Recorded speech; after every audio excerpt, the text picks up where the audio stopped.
Open our 2D symbol catalog. Navigate to the folder with scale bars.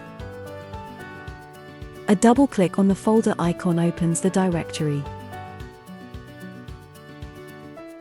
A double-click on a 2D symbol opens a preview dialog.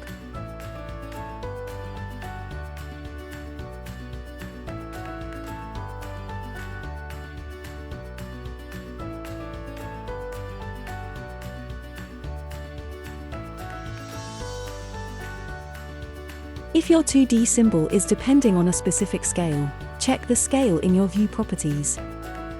Keep in mind that each view can have its own scale. And then just drag and drop the scale bar of your choice into your 2D views and insert it with another left mouse click.